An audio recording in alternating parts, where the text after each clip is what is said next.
歡迎各位入嚟呢個香港小市民 channel 啊！呢個香港小市民 channel 咧嘅主題咧就係最主要係圍繞住香港嘅有趣事啦、重點事啦、一啲得意嘅新聞同埋一啲大家極度留意嘅嘢嘅。咁而我哋今日最主要嘅題目就係香港施政報告2025啊！而我就係你哋嘅節目主持人蔡仔啊，同埋會有個小旁述，我係沙律，係啦。而我哋今日嘅主題咧就係呢個香港施政報告2025啊。阿李家超就講，我哋呢個施政報告最主要係達到呢個深化改革、心繫民生、發揮優勢、同創未來為呢個主題啊。內容好廣泛㗎。佢只要在呢個推動香港發展並改善民生為主，我而家就喺呢度講出今次施政報告10大重點啊！佢最主要講房屋政策啊、勞工政策、醫療服務、教育發展同埋鼓勵生育、北部都會區嘅發展、經濟同埋產業、公共治理啊、大灣區合作同埋文化與旅遊呢10個重點嘅。喺房屋政策嗰邊咧，就最主要講係調整呢個房屋計劃啦，鼓勵公屋流動性啦，係支持長者換樓嘅喎。咁喺呢個勞工政策嗰邊咧，就係講收緊輸入外勞，打擊非法勞工啊，保障本地就業啊。喺醫療服務嗰方面咧，就係縮短專科輪候時間啊，加強癌症篩查，推動中醫藥發展啊。喺教育方面就係講擴大呢個非本地生嘅收生比例。推動呢個國際化教育，加強教師專業嘅管理。喺鼓勵生育嗰方面咧，就會提供呢個稅務優惠啦，增加托兒服務啦，支援家庭友善措施啊。喺北部都會區發展嗰度咧，就係講呢個加速發展啊。點樣加速咧？係啦，就係設立呢個專責委員會，簡化呢個審批流程啊。而第7方面咧就係呢個經濟與產業啦，就係推動低空經濟、太空經濟，同埋實施呢個黃金交易所。黃金交易所啊，好啦，喺公共治理嗰度就係推行呢個部門首長責任制，加強呢個公務員問責啊。喺大灣區合作嗰方面就係呢個深化呢個與內地合作，推動跨境便利措施啊。喺第10咧就係呢個文化與旅遊啊，發展個藝術交易樞紐啊，推動遊艇經濟，打造文化品牌。咁我哋就嚟呢個睇下呢個房屋政策先啦，重點。咁房屋政策係講乜嘢咧？今次咧就係講呢個白表同綠表嘅比例喎。咁咧之前咧白表同綠表嘅比例就係綠表咧永遠係佔咗40嘅，而個白表係佔60嘅喎。而家今次咧就係公平好多啦，就50-50啦。而白居二嘅配額咧就增加咗1000個，去到7000個咁多喎。其中咧一半咧就係俾呢啲40歲以下嘅後生仔啊，一家人去申請啦。其實呢個我覺得都幾 fair 嘅喎。點解咧？你40歲以下，咁你先可以供得到樓噶嘛？你40歲可能你供20-30年，你都60-70歲噶啦。所以我覺得 OK 嘅，白居二呢個要俾40歲以下嘅青年係啱嘅。跟住就係呢個新出售單位轉讓期限啊，由呢個15年到變咗10年啊，鼓勵流動性喎。咁我覺得呢個啊喺字面上面睇咧，我就拗緊頭嘅。其實咧，我估佢嘅意思咧就係話你，譬如你買咗個白表居屋，本身要15年嘅，你先可以轉讓嘅，先可以賣俾其他人嘅。而家降低咗要求啦，就10年你就可以轉讓啦。咁啲人就可以用綠表啊、白居二嘅方式就買咗你層有10年樓齡嘅樓咯。咁其實都係一件好事嚟嘅。而家香港呢個經濟情況冇乜人買樓啊，政府又財困啊，其實得多啲人去買賣，增加多啲庫房收入，多啲稅收，OK 嘅呢個，我覺得都係。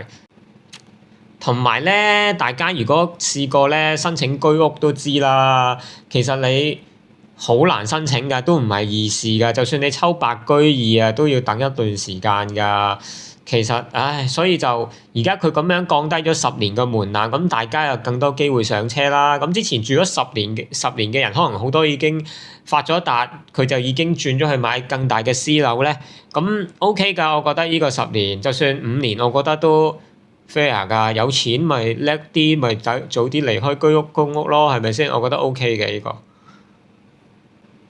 跟住咧就係呢個長者業主換樓計劃喎。呢個計劃咧真係好有趣喎！呢個第一次聽啊，同埋幾有創意。就係講咧俾一啲60歲以上咧可以免補地價之下咧，由呢個大單位轉去細單位喎。咁喺字面上嘅意思就係話叫啲老人家住開一間居屋，好大嘅。佢本身好大嘅單位嚟嘅，可能700尺咁樣啦。咁佢就唔要佢自己嘅單位啦，轉個細啲嘅單位。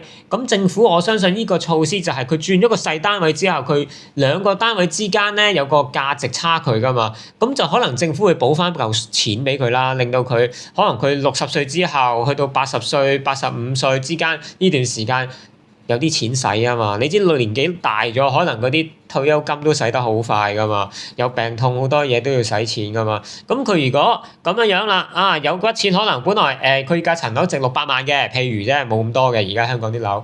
咁譬如600萬，佢轉間300萬嘅樓俾佢，咁佢都有300萬揸手啊嘛。睇醫生又得，去環遊世界又得，都幾開心㗎。咁佢有個大單位，咪轉俾啲後生仔白居二抽翻咯。咁嗱，我喺字面上就估係咁樣啦，我覺得 OK 嘅呢個計劃，都同埋幾有創意，同埋亦都可以減少呢個政府嘅負擔啦。你知可能冇錢起上嚟，大家咪湧入去呢個政府醫院睇醫生咯，係咪先？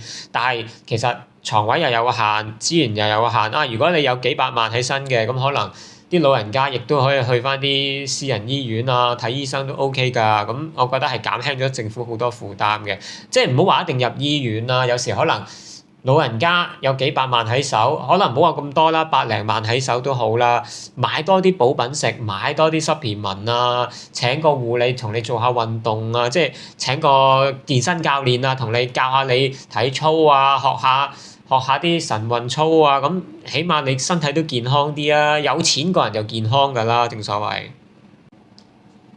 跟住咧，政府就係可能為咗你遲啲咁多人，又話要咁多人要去白居二啊，又話要綠表居屋啊，咁佢就為咗應該就係個目標就係為咗咧增加多啲嘅政府嘅出租屋啦。咁個問題，咁你邊度揾咁多地方啊？咁而家咧佢就係有個新嘅計劃，就係重建呢啲舊嘅村啊。即係例如咧，佢而家就點名咗2個村啦，就係一個馬頭圍村同埋一個西環村啊。呢啲好舊嘅樓嚟㗎啦，啲即係得可能10零層啦，睇落去外表啲好舊嘅呢啲公共屋邨嚟嘅。咁我覺得係 OK 嘅，呢個政策都係應該係時候將啲好舊啊、好老嘅村屋，即係嗰啲係政府樓啦，咁就拆咗去重建咯。與其而家香港都起咗咁多新嘅居嗰啲公屋咯，係咪先？而家仲要起公屋起得好快添，佢啲組件砌出嚟嘅，咁啊嗱嗱聲就起好一棟，咁啲舊屋村嘅人又可以搬入去，咁係咪先？咁佢起好咗啲舊嘅村啊，又可以有啲新嘅人又搬入去，咁其實喺呢個經濟低迷嘅情況之下，係要做定呢樣嘢㗎啦。希望香港第日個經濟好返啦，咁大家到時有更多嘅樓住係好嘅。嗱，我哋講完呢個房屋政策之後咧，就講下第2點嗰個勞工政策喎。咧佢就話咧，佢話佢所謂嘅重點打擊啲黑工啊、非法勞工啊，你都有朋友可能做地盤啊，都聽過㗎啦，成日喺網上面都聽過話好多黑工。好多黑工咧，而搞到好多本地工人都冇嘢撈啦。咁其實係打擊黑工，我覺得政府係應該要做嘅，保障下香港嘅勞工階層啊嘛，冇可能噶嘛。如果唔係，係咪先？連香港人自己都冇飯開，係咪先？仲搞咁多呢啲嘢，真係好陰功噶嘛！打擊啊！好，咁咧就係同埋咧，而家咧佢有個新政策咧，即係唔係叫新嘅，都有實行咗一段時間，就係好多啲餐廳侍應啊，同埋啲廚師啊，都係請啲外勞翻嚟做啊。因為其實早前都睇電視啊，大家身邊啲朋友都聽過啦，話其實香港咧做呢啲藍領工作啊、廚師啊呢啲咧，其實越嚟越難請人啊。咁難請人，咁香港政府早排咧就輸入咗好多外勞啦，你哋會見到好多可能做廚師界嘅朋友都會身邊都有一兩個呢啲內地嚟嘅廚師同事嘅。咁而家呢個政策咧，我覺得佢係似係收緊咗啦。佢咧就所謂嘅本地招聘時間啊，由4週延長至6週啊。嗱，呢一點我相信就係話之前可能話政府嗰啲人咧就唔係嗰個譬如某大集團嘅登個廣告話要請人，4個星期都請唔夠人嘅，請唔到人嘅，咁佢就可以輸入一個外勞噶啦。咁咧而家就可能佢而家咁喺字面上嘅意思咧，就應該係要去到6星期啦。咁你6星期都請唔到人先俾你請呢個外勞嘅。同埋我頭先睇過一啲啲新聞啦，好似話咧而家個比例就要求係要請2個本地香港人先要請1個內地人嘅，唔係立亂嚟請嘅喎。係啊，就算你請唔到人都冇辦法嘅喎，一定要你請2個先再請1個嘅喎。係啊。同埋咧，我睇到新聞就講話咧，而家好興啲外賣平台啊嗰啲嘢嘅，成日 Food Panda 啊嗰啲嘅，即係咁而家就呢啲咁嘅行業其實咧，佢係法例上面可能好多含糊地帶，保障唔到嗰啲從業者嘅安全嘅喎。今次立法會咧就完善咗呢啲咁嘅數碼平台嘅工傷補償機制啊。即係其實保障下大家啦，送外賣撞咗車可能都有得補償下啦嚇。咁我要等睇下政府啲詳細內容先知道啦。咁咧就我哋再討論下呢個醫療服務方面啊，有啲咩大計咧政府？咁咧佢就話咧會縮短咗呢個外科專科新症輪候時間10%喎。而咁計算上面就大概係10個星期到啦，其實都幾犀利喎，10個星期都成2個月嘅喎，即係你起碼整親啊，以前可能要等2年，哇大佬玩咩2年外科？我唔知佢啲外科專科係啲咩啦，可能做小手術啊嗰啲啩，咁但係哇有啲咩事你都痛2年，好辛苦㗎。其實而家雖然縮短咗10%啫喎，10個星期啫，其實都幾慘㗎，都仍然都係。你諗下，聽到個數字都好誇張啊！所以大家真係儲多啲錢啊！有啲咩事，起碼睇下私家醫生就快好多咯，都好㗎啦。而家好過冇啦10%。跟住落嚟咧，佢就話呢個咧佢 AI 呢個癌症篩查喎，呢個癌症肺癌嘅篩查技術喎，呢個咧就幾創新嘅。我如果真係做得到咧，其實係一個福音嚟嘅。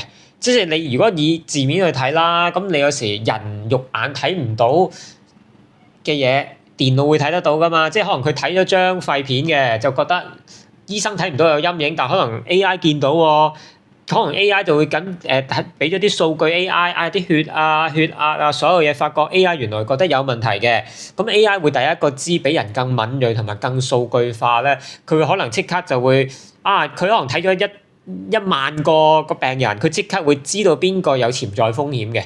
如果照字面解咧，其實真係一個大福音嚟嘅。但係政府點做我就唔知道，佢都冇詳細講點呢個 AI 篩查技術啦嚇。但係其實個照計就係咁做嘅，咁就簡化咗好多醫生嘅流程，醫生都輕鬆啲啦，唔使成日話 OT 喺度睇呢啲肺片啊，呢樣嗰樣，起碼 AI 會幫咗好多手先，呢個係值得鼓勵嘅，我覺得都係。但係點樣實行啊，就睇政府啦，唔好就假大空啦，講完根本原來係做唔到嘅，咁我哋市民就會好失望啦，希望做到啦。喺醫療服務裏面咧，仲提到呢個中醫發展嘅喎，即係配合咗而家回歸咗差唔多20幾年啦，係咪先？咁就正常嘅，我哋應該融入大灣區啊，我哋接受呢個中醫啊。咁而家中醫方面咧，佢就開始都大力投放咗好多資源啊。佢話而家咧有一個叫中醫醫院及呢個檢測中心啊，喺今年12月咧就會開始分階段投入服務㗎啦。如果大家啲老人家啊，身邊啲朋友唔想食咁多西藥嘅，可能呢個檢測中心嗱，呢個可能係一個檢測中心啫，唔係真係一個睇中醫嘅地方嚟嘅，我都要核實下。咁起碼香港政府有投入呢一個方面嘅研究㗎，做嘢咧係好事嚟嘅。我哋唔使淨係永遠睇西醫啊嘛。咁啊，西醫你知好多食完西藥有好多副作用嘅喎。啊嗰時講喎，其實咧你唔好以為西藥係萬能嘅喎，雖然係西藥係可以直接幫到我哋，但係當好似我哋一啲小市民咁樣咧，其實唔知道每一樣西藥咧有咩作用或者有咩副作用嘅喎。你有時咧唔識嘅話咧，你亂食藥咧，好容易食出事來喎。點解咧？有時你食完嗰隻藥，你哎呀，突然間係食完呢隻藥咧，無啦啦又身痕喎。啊，你以為自己係皮膚病喎，跟住咧就走去食皮膚病藥喎，又搽藥膏喎。其實原來搽嚟搽去，點解越搞越衰，越嚟越多古靈精怪病出嚟？原來哎呀，可能就係食咗呢隻藥而引致呢個一啲副作用啦，side effect而引致皮膚病啊，好多皮膚痕癢啊、胃痛啊、肚痛啊。有時你亂食藥可能會好危險㗎。咁 OK 啦，如果你一啲輕鬆啲嘅，就變咗食中藥嘅一個補品嘅一個 supplement 嘅作用嘅，咁我覺得係可以㗎，幾好㗎，發展中藥呢個唔使永遠食西藥啊嘛，都係嗰句啦。如果你要食西藥嘅唔緊要，你要好清楚自己食緊啲係咩藥。啊，而家 AI 發達啦，你咁咪可以上網查下你自己食嗰啲西藥有咩副作用啊，諸如此類咯。好多人都有唔知㗎，一知半解，自己食緊啲咩都唔知㗎。例如有啲胃藥咁樣啦，咁明明叫你空肚食嘅，你又走去食飽飯走去食嘅，哇，好易食出事㗎。原來嗰隻藥係抗胃酸藥嚟嘅，你食完飯走去食啲抗胃酸藥，你啲食物咪留晒喺個肚裡面咯，你完全消化唔到啦，仲衰多幾錢重。咁我相信啦，有時我自己都會睇下中醫㗎嘛。中醫咧，中藥就好少呢啲嘢嘅，副作用就唔係冇，都有嘅。但係樣樣嘢都適可而止啦。中藥就會比較溫和啲啦，唔似西藥咁啦，同埋唔需要話你好多知識而去食得到啦。我覺得中藥呢樣嘢 OK 㗎，我覺得中藥。而喺第四點教育發展嘅方面啊，而家香港現時有咧呢個直資嘅大學學額就有15,000個左右啦。咁而咧當中咧有非本地嘅學生就係有大概佔咗40%嘅。咁而家唔係講緊有15,000，唔係話15,000個40%喎，直資係15,000個人，而跟住再有大概直資嘅40%嘅人數係呢個非本地生嚟嘅。咁而家咧由40%增加到50%啦，收多咗10% 嘅非本地學生啦。咁呢非本地學生咧，佢哋全部都係自費嘅，唔係直資㗎。佢哋要俾錢讀書，咁變相咪幫學校咪增加啲收入咯。而研究生資助學額上面亦都增加到120%啊。咁咧，直資學校亦都可以上調呢個非本地生嘅人數啊！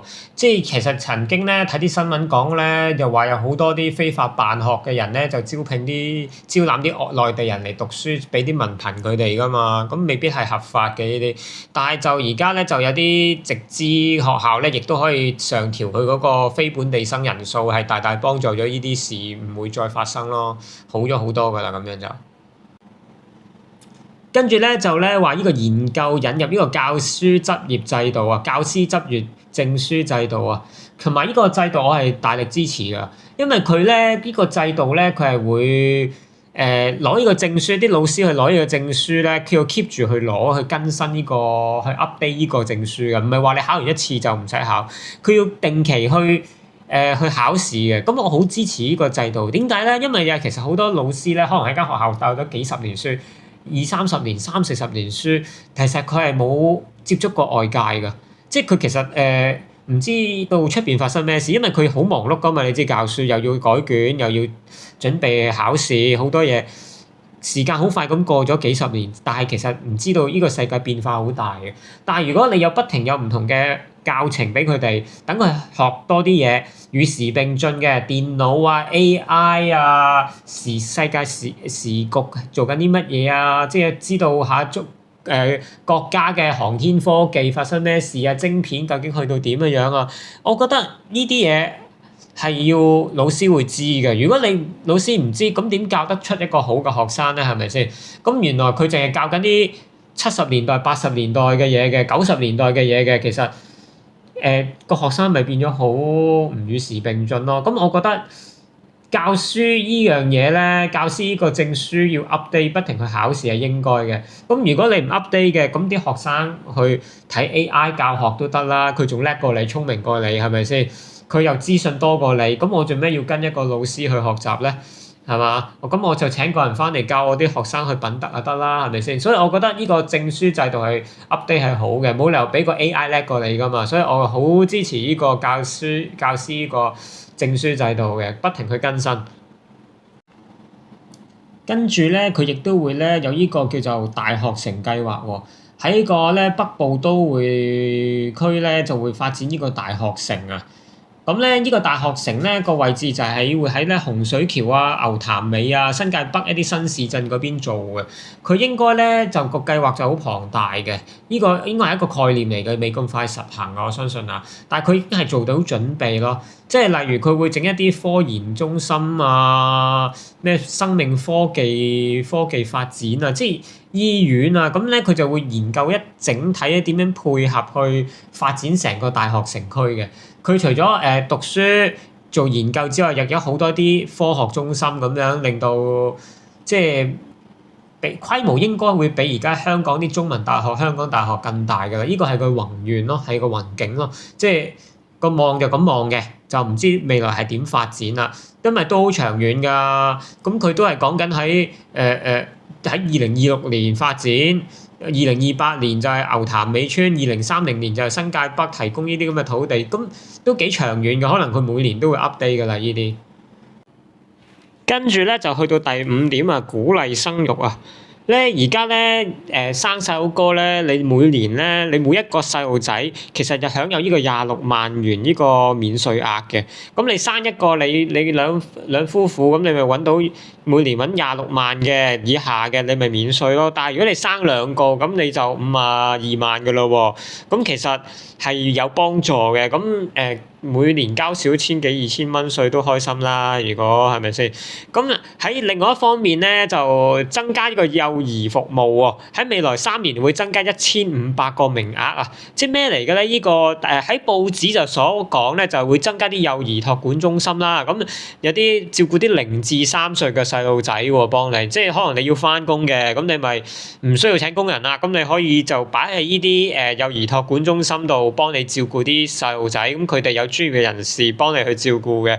咁就你可以做你自己要做嘅嘢咯，唔使一個媽媽照顧細路仔咁辛苦。就算無論你係咪翻工做嘢都好，咁都有人幫輕下你，唔使咁大壓力咯。有時你知生完 BB 個人已經好大壓力啊，產後抑鬱啊，好多嘢噶嘛。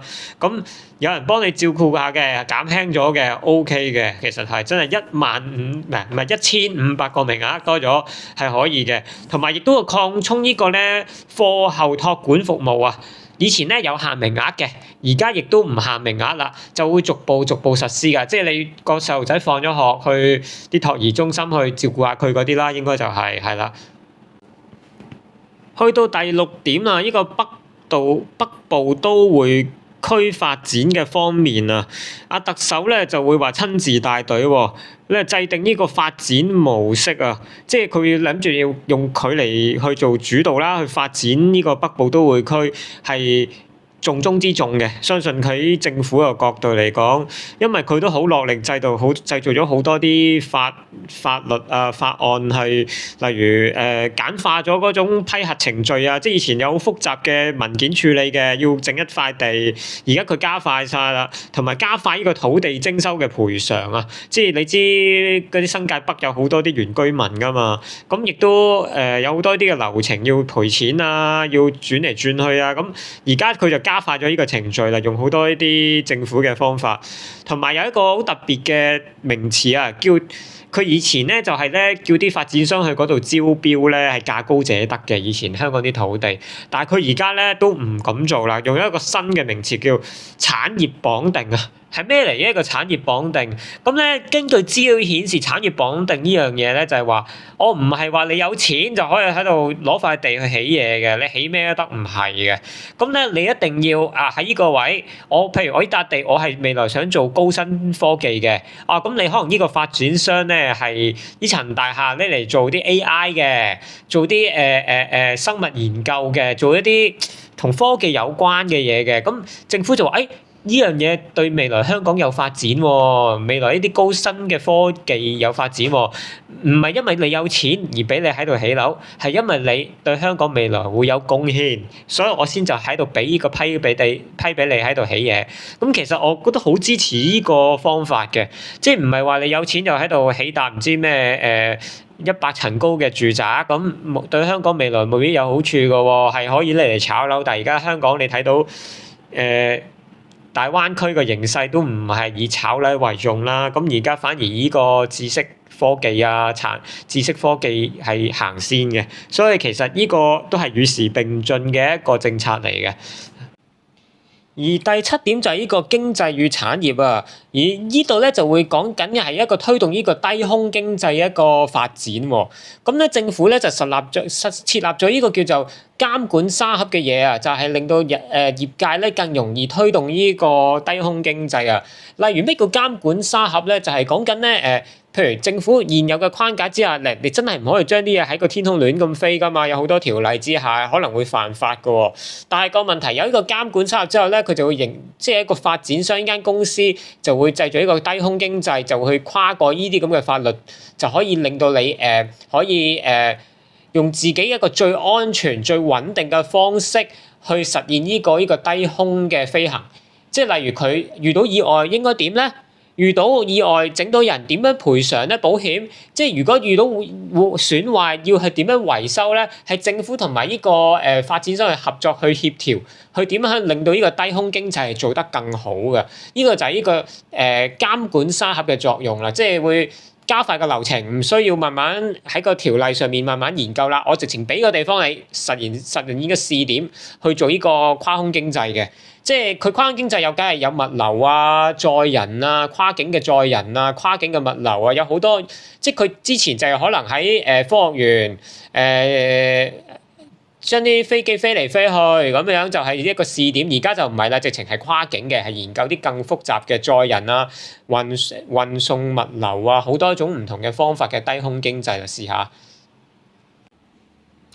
咁而咧，香港政府亦都提到呢個叫太空經濟係乜東東嚟嘅咧？就係原來講話其實係應該做一啲香港大學啊、研發嘅中心啊，配合一齊去研究一啲例如啲機械臂啊、啲能源嘅，即係好似電池啊嗰類嘢，去點樣配合國家喺未來喺太空嘅發展？即係例如我會好似 Elon Musk 咁寫一啲循環再用火箭嘅咁。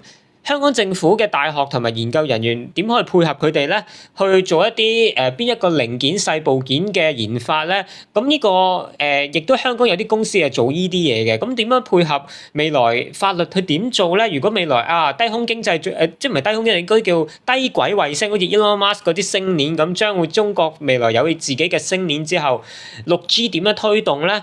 香港公司點樣投資呢樣嘢咧？點去發展咧？咁香港政府而家呢個叫太空經濟咧，就開始成立啦，就會抌一嚿錢出嚟，咁去研究呢啲嘢，點樣去幫助國家同埋幫助香港去推動呢個太空事業、低空軌道嘅發展咯。跟住政府亦都提到呢個建立呢個國際黃金交易市場啊，係咩嚟嘅咧？因為佢就目標咧，原來喺3年之內啊，香港嘅黃金儲存啊要超過2000噸啊。咁咧，我覺得呢樣嘢都係一個好處嚟嘅。香港咁多年以來都係以美元為儲備噶嘛，但係其實而家你知國際嘅情況都幾動盪啦，都唔係好穩定嘅。其實呢個世界所有貨幣，反而咧，如果有啲黃金儲備喺度，國際投資者對香港嘅信心，我覺得會加強咗嘅。呢個亦都係一個幾好嘅方向嚟嘅。同埋而家有另外一個方向喎，就係有一個新政策嘅喎，個優化移民計劃啊。咧之前咧住宅咧嗰啲物業咧投資咧要喺香港要買一個住宅物業要5000萬以上，咁先俾你移民投資移民嘅。而家降低咗門檻啦，3000萬咧買個物業咧就 OK 㗎啦。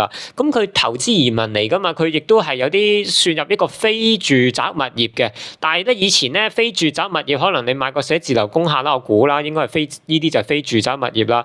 以前個門檻你只可以入賬係1000萬嘅啫，計1000萬以上唔計㗎啦。咁可能你買一個1000萬嘅非住宅嘅物業，跟住再買4000萬嘅樓，咁你就可以投資移民。而家一個非住宅物業亦都調咗去1500萬啦，咁你個門檻就更加寬鬆啦。咁啊，希望更多海外嘅人嚟呢度移民啦。喺公共治理啊，第8點啊，呢個咧就係講呢個推動呢個部門首長責任制啊，呢個就係講緊咩咧？問責啦，就係如果邊個要失職嘅，做得錯嘢嘅，就要扣人工，甚至革職呢個問題，即係追究責任啦。咁佢都有提到嘅呢樣嘢。咁同埋政府裡面嘅效能咧，將會得到提升啦。即係大家都等咗應該好多年，成日話政府做嘢好慢啊，立落落啊，唔夠效率啊。咁香港政府不嬲都係慢㗎啦，個政府部門大家都認為。咁而家呢一樣叫做提升效率，用咩方法咧？就係用 AI 啦，大家都用嘅 AI 啦，好多嘢好複雜嘅程序，撳一個掣 AI 就答到晒你啦。咁而家政府就開始實施用 AI 去配合公務員工作啦。咁其實希望真係可以帶動到公務員嘅效率提升啦。好似話而家係咪政府嗰個客服將會都全部用晒 AI 咧？咁呢個都係一個好事嚟嘅，即係唔使等嚟等去啊，咁起碼 AI 會比人更快啦，更有效率啦，咁 OK 嘅，呢個又係。到第9點啊，大灣區合作啊，咁咧呢點咧就係講到呢個推動呢個香港國際機場東莞空港中心嘅發展啊，而呢個係咩嚟嘅咧？其實咧好多時候咧，我哋好多貨都經過東莞啦，跟住就會。又要運輸嚟香港啊，去到機場又要打板啊，好多手續啊，好多文件之下先嚟到香港，先上飛機而運去世界各地嘅經東莞好多貨物，而家就唔使啦。佢就係呢個發展就係話啊，喺東莞做好晒所有打板啊，一啲好多文件上面嘅流程，好複雜嘅流程，最尾所有文件上包裝上嘅流程都做好晒啦，一次過喺東莞上呢啲運輸船，咁直接成船咁就運過去呢個香港國際機場就上飛機走啊，所以咧呢個會節省咗成30%嘅時間同埋錢㗎，慳咗成6個鐘㗎，好似話。咁其實係一個唔錯嘅安排嚟嘅。咁亦都會提到呢個擴展救護車跨境運送病人嘅安排啦。咁如果大家喺大陸睇醫生嘅遇意外嘅，亦都可以點樣快啲可以翻到嚟香港咁樣啦。咁咧，亦都係講到呢個優化跨境支付同埋數據驗證平台嘅服務嘅，呢啲應該大家都成日都會遇到㗎啦，呢啲問題。只是例如咧，點樣去啲貨幣之間互轉啊？即係你有時我喺大陸又要開個人民幣戶口，喺香港又要開個戶口，喺大陸驗證一次，喺香港又驗證一次。我相信呢樣嘢就係跨境支付同埋數據驗證平台，就係話可能應該就係。香港做咗，大陸就唔使整啦，唔使搞咁複雜啦。譬如而家你去深圳玩都係啦，好多支付寶啊、WeChat 都係收香港信用卡嘅。以前又唔係㗎，一定要喺香港戶口啊。我相信呢個就係優化呢樣嘢，就係講緊呢啲咁嘅俾錢啊，呢啲咁嘅即係做啲實名登記啊咁嘅平台嘅嘢嚟嘅。跟住啊，就會提到呢個咧發展遊艇經濟啊，增加泊位，推動港艇北上及北艇南下。預計咧就會增加大概600個泊位嘅喎。咁咧機場城市額外就會提供500個泊位添嘅喎。放寬呢個遊艇嘅要求啊，訪港要求啊。提升呢個電子業務嘅系統啊，點解咧？其實呢啲咧，如果你身邊都有啲中產人士，你都知㗎啦。佢哋咧好中意玩遊艇㗎喎。咁咧佢哋放假就會揸住個遊艇周圍去啦，咁樣。咁又亦都可以而家興北上啊嘛，咁就可以俾佢哋隻北遊艇就去，除咗喺西貢玩之外，就可以揸自己嘅遊艇去呢個可能。大陸去玩下鹽田啊，去嗰度大小梅沙玩啊，嗱呢啲我估嘅就嚇，唔知係咪真係咁嘅情況啊？咁其實係好嘅，咁大陸都有好多中產噶嘛，佢亦都可以揸住自己嘅遊艇落嚟香港玩，咁都係一件兩地互相交流嘅一件好事嚟嘅，唔使下下要人哋坐高鐵啊，坐九鐵啊嘛，係咪先？坐港鐵啊嘛，係咪先？咁人哋都可以揸住自己嘅遊艇周圍去噶嘛，係嘛？最後一點啊，就係講佢咧，而家推動佢香港有一套叫《大狀王》嘅音樂劇喎，話會喺內地巡演喎，咁都幾有趣啊！我覺得雖然我未聽過呢個《大狀王》呢套嘢，都冇乜文化啦，可能我咁就知道咁其實都好嘅，去同內地交流下呢啲文化藝術，支持下本港嗰啲藝術團體，我都覺得係一個好事嚟嘅。好啦，大致上今日嘅施政報告係講類似嘅嘢，仲有其實有好多詳細嘅嘢我係冇講到嘅，大家有時間咧就自己上翻去啲新聞頻道去睇下啦。我都係嘗試下講下，等大家好快速咁了解下呢個施政報告講乜嘢，就係呢10點啦。大家可以重複翻聽多次，就知道呢10點係講乜嘢，咁就可以同朋友傾下偈啊嘛。咁好啦，就係咁多啦，好啦，拜拜啦。